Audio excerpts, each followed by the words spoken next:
આવી ગઈ છે, નેતાઓ છે વ્યસ્ત અને મજદૂરો છે ત્રસ્ત। આવી જ હાલત કાંઈ વલસાડ પાલિકાના રોજમદારોની છે। વલસાડ પાલિકાના અચોક્કસ મુદ્દતની હડતાળ પર બેસેલા રોજમદારોના પ્રશ્નોનો ઉકેલ ન આવતા 6 રોજમદાર આમણાત ઉપવાસે બેસ્યા છે। પાલિકા દ્વારા તેમને કાયમી કરવાના ઓર્ડર આપવાની માંગણી નહીં સ્વીકારાતા રોજમદારોએ આ નિર્ણય લીધો છે।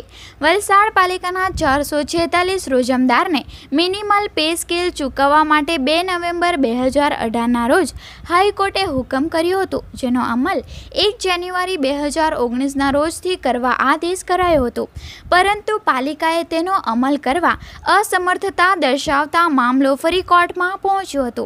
જો કે ગુજરાત મજદૂર સભાના નેજા હેઠળ રોજમદારો અને 130 કાયમી કર્મીઓ 15 જાન્યુઆરીથી અચોક્કસ મુદ્દતની હડતાળે ઉતરી જતા શહેરની તમામ સેવા ખોરવાઈ ગઈ હતી।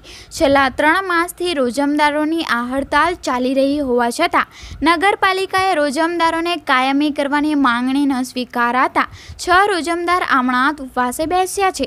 ત્યારે રાજકારણીઓ આ તરફ જોવાનું પણ વિચાર્યું નથી। પોતાની વહાલી ખુરશી છીનવાઈ ન જાય તે માટે રાજકારણીઓ ચૂંટણીમાં પોતાનો સમય આપી રહ્યા છે। ત્યારે આ જ કામદારોએ ચૂંટણી બહિષ્કારની પણ અગાઉ ચીમકી આપી છે।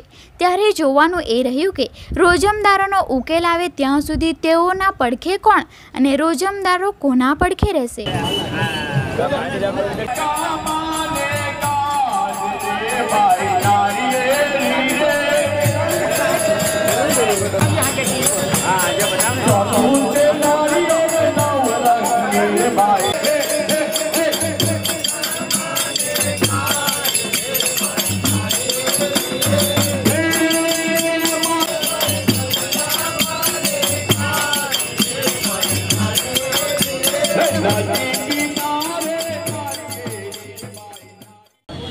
વલસાડ નગરપાલિકાના મારું નામ બિપિનચંદ્ર ભવનભાઈ પટેલ, હું ગુજરાત મજદૂર સભાનો સેક્રેટરી છું। અમારા નેજા હેઠળ આ યુનિયન આજે સ્ટ્રાઇક આમણના તપાસ ઉપર બેઠા છે। તારીખ 2/11/18ના રોજ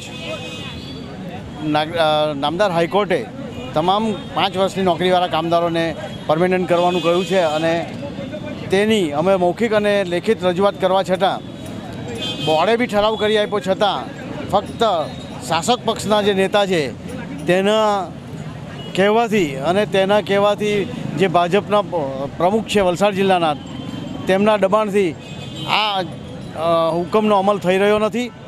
અમે વારંવાર કહ્યું છે છતાં બી કરતા નથી। જે પરિપત્રનો આધાર લઈને એ લોકો અટકાવવાનો પ્રયત્ન કર્યો, એ પરિપત્ર નામદાર હાઈકોર્ટે રદ કરી દીધો છે અને એની જાણ નિયામકશ્રીએ દરેક નગરપાલિકાને કરેલી છે અને એ જાણ એ લોકોને છે। તેમ છતાં ફક્ત ને ફક્ત આ અટકાવવા માટેના પ્રયત્ન કરી રહ્યા છે। પણ આજે અમે આ આમરણાંત ઉપવાસ ઉપર બેઠા છીએ કામદારો, અને વલસાડ સિવિલ હોસ્પિટલના જે કામદારો છે એ બી ટૂંક સમયમાં એની પરમિશન મળતા એ લોકો બી આ આમરણાંત ઉપવાસ પર બેસવાના છે। કારણ કે સરકાર જ્યારે આજે એમ કહી રહી છે કે 2 કરોડ માણસોને અમે નોકરી આપશું, જ્યારે આ નામદાર હાઈકોર્ટે એ લોકોને નોકરી આપવાનું કહ્યું અને જગ્યા ખાલી છે, તેમ છતાં બી આપતા નથી।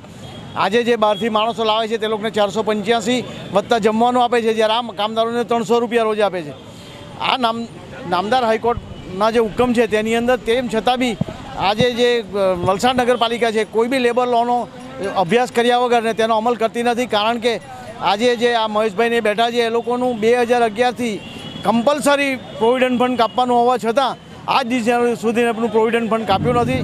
9મી તારીખે એનું હિયરિંગ છે અને એની અંદર એ કામદારોને લગભગ 24 થી 25 લાખ રૂપિયા નગરપાલિકા આપવાના થશે, પરંતુ ફક્ત ને ફક્ત લોકોના પૈસા વેડફવા સિવાય કશું કરતા નથી। આ નામદાર હાઈકોર્ટમાં જે એલપીએ કરી છે તેની અંદર બી જે નગરપાલિકાએ 2 વકીલ રોક્યા છે, તેમાં 1 વકીલનું બિલ મેં હમણાં વાંચ્યું તો તે દર સીટ ઊભા રહેવાના દર સ્ટેન્ડિંગના 50,000 રૂપિયા લે છે। 3 વખતે ઊભો રહ્યો।